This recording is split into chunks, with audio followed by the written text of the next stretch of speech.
What is going on today, guys? Welcome back to an episode of WNN, your source for the music production news. I'm feeling a little more Igor than normal today, and less able to pronounce words apparently. Let's get started. In our first story, I am really late to this one. IZOTOPE has released NEUTRON 5, or Native Instruments released NEUTRON 5, whatever. It is IZOTOPE's mixing suite, and personally, I kind of feel like IZOTOPE is a little bit shameless, my take on this at least. Now, it has been about 2 years since they released NEUTRON 4. I don't know, it feels like it was much shorter than that for some reason, but they've only added 3 new modules. So let me get this straight. In the span of 2 years, they can only come up with 3 new modules. One of which is basically just upward compression. And people are going to say I'm hating. Right. I am hating. But also I am correct. Meet NEUTRON 5 featuring 3 brand new plugins. So on the plus side, they do say here that it has a faster and smarter mix assistant, mid-side / transient / sustain modes. I'm telling you, they're just parsing out these updates that they've already added. Like for instance, the mid-side transient sustain stuff. That was something I believe they added to Ozone a version or 2 back. They're just like, oh, you know what? It would be really great. We can add that to NEUTRON now. That'll be something they can pay for. You know, if they really want to show like, hey, we care about the people, maybe they should give some of these things out for free. Or is it because they're like, oh shit, we only have 9 features left total that we can add to this. So we're gonna have to give them 3 features in each of these 3 versions. And then after that, we got nothing left to add. Well, we better charge them as much as possible too, if we can. So it has a total of 11 plugins and 10 component modules, as well as visual mixer, relay, and tonal balance control 2. So they've added a clipper. A little surprising they didn't have that before. Density, which is essentially upward compression. They might as well just call it upward compression at this point. I don't know. So the one thing I actually think is useful or different here is phase, because obviously you could do upward compression with other things, you can clipping with other things. You could do phase with other things too, but at least for me, I've always found phase to be something a little harder to work with. So I'll go through the before and afters here. So clipping before and after is always a bit deceiving, but it is going to sound louder. It also depends how they match it. I'm assuming they're going to match the nominal loudness.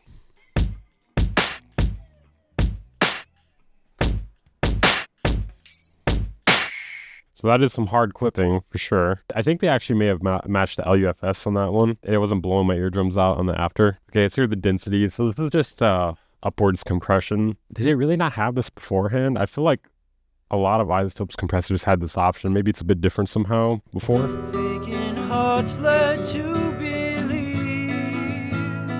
a keep will satisfy, but without it. Yeah, definitely adds a bit more presence. It is upward compression for sure. That is what upward compression sounds like. Now the phase before.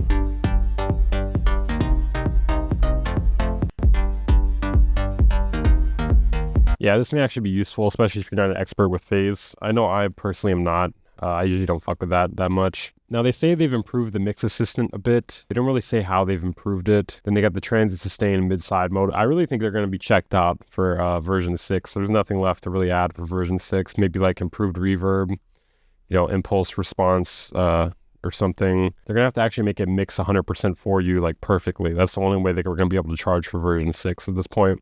I mean, I know it can kind of do that in version 5, but version 6 is gonna have to be insane for them to be able to charge for it. Now, one thing that is interesting, I'm not sure if this is still the case, but for some reason they do not have an upgrade path via the iZotope website. So if you're trying to upgrade from version 4, you have to just buy the full version from the iZotope website, unless you go to the Native Instruments website. Really bizarre stuff. I'm not sure if this is like they should have known about this. It's almost been out a week now. Kind of odd. I feel like it's giving me some scummy, scammy sort of vibes here. If you're looking for an upgrade though, supposedly you can get it on the Native Instruments website, and you can also get it from like Plugin Boutique, etc. But yeah, do not buy it from the iZotope website. Kind of scummy, dude. Kind of scummy. They have to know about this. I don't know. Oh boy, this one's a doozy. This one may get some people killed. Not me. Them. These people may get some people killed. I've never harmed any communities or done anything of the sort. So apparently in FORTNITE, they're adding a Snoop Dogg walk emote. Now, you may look at this and say, that's not a Snoop Dogg walk emote. That is something else.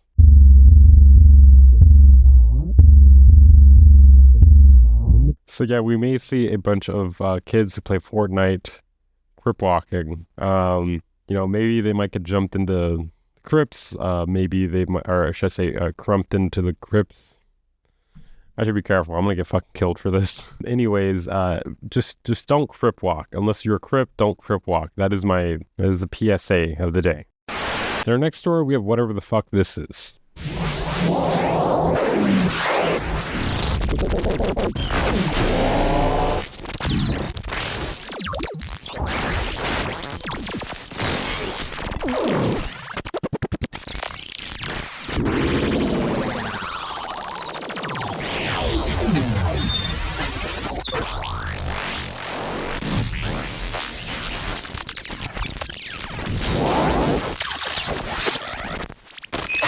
Yeah, I have no idea what I just heard either. This guy, though, he makes Max for Live devices, and I actually reviewed one of them in the past. I think Stranular it was called. It was just like a granular sort of sampler, and it was pretty good, but I noticed a lot of their devices cost a lot, at least for what you're getting. And this one is free, so woohoo, but it is using a bunch of other things too. It's a little misleading because I see Stranular in that little demo clip there.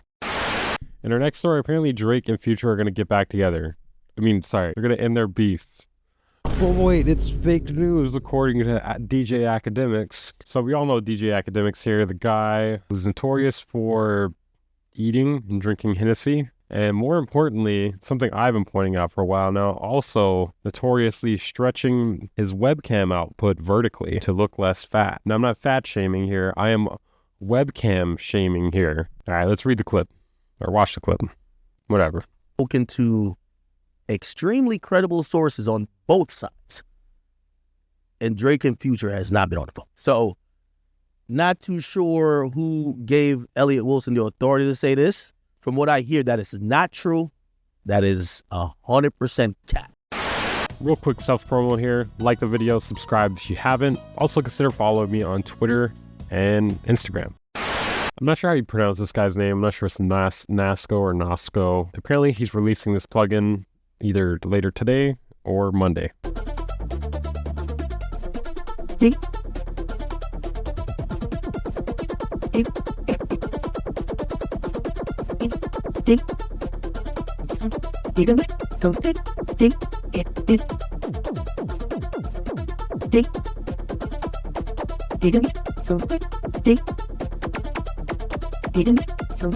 I'm not really sure what this is supposed to be. It seems like a pitch envelope or something. In our next story, we have an interesting one from Nintendo. I'm honestly scared to talk about them at all because they're going to copyright strike my house.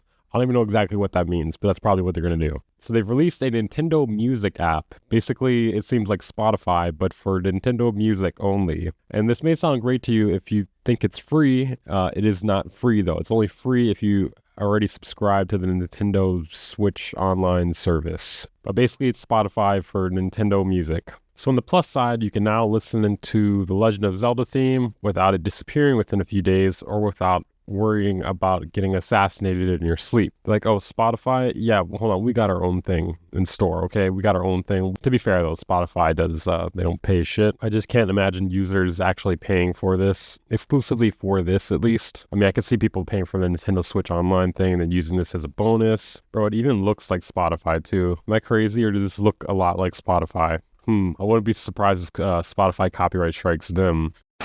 In our next story, Rhodes and Cherry Audio relaunched the Rhodes CHROMA plugin. It features 16 voice polyphony, layer, and split modes. They claim it has an accurate emulation, emulating the original oscillators, filters, VCAs, LFOs, and modulation paths. But they have enhanced the interface. It includes 7 studio quality effects. That's a lot. So you can get it for the intro price of $49.95 USD until November 8th. Then after that, it'll be $69. So the plugin was originally released in May 2024, but they've rebranded it with a collaboration through Rhodes. I'm confused on why. I mean, I'm reading here. I don't see exactly why they needed to do this. Yeah, I don't know. Kind of confusing. And even better news, we have even more Roland news. I know you guys are really excited. I'm excited. So they claim here they've continually pioneered electric piano technology. And with this piano, they've put their extensive research and development history into a modern software instrument. It has multiple piano types and the ability to customize and shape each one. So they claim it has advanced Roland piano sound technology. All right. For the ultimate in realism and expression, 7 piano type, only 7? These better be really good sounding. You can adjust the piano lid position, string, cabinet, key off, etc. Okay, let's take a look at it. While we often think of concert grand when we think of pianos, there are actually many kinds of pianos, both real and imagined.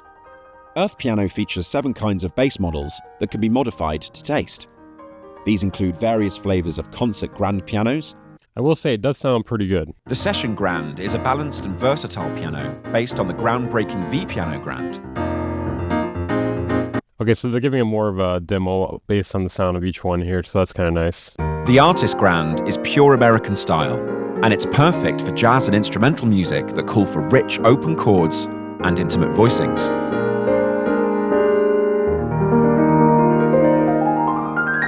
The All Silver is our fantasy model, and imagines what a piano would sound like with all silver strings. The result is transcendent. I'm not gonna lie, I don't really like the sound of this one. This sounds like what I hate about other piano VSTs. Sometimes only the focused sound of an upright will do. Introducing the natural upright. Perfect for a wide range of contemporary styles, this model offers a wonderful alternative to the sound of a grand piano. The natural felt upright. Pianos treated with felt create a super intimate and emotional vibe, increasingly popular in contemporary music and media composition. Oh yeah, that's the one. That's the one right there. Appears to only be $49.99, and that's until November 30th. They say that's 80% off. What does that make it, like $250 normal price, I think, if my math serves me correct here. Okay, guys, that is it for this episode of WNN. Press the like button if you enjoyed it. Please, for the love of God, I need it. I get paid in likes. Subscribe if you're new here. I post videos like this almost every single day. If you want to support the channel, what I do here, consider joining my Patreon or becoming a channel member for as low as $5 a month to get access to exclusive content, outtakes, and other goodies. Check out my second channel as well for more content, which is more likely daily. I'll see you guys next time.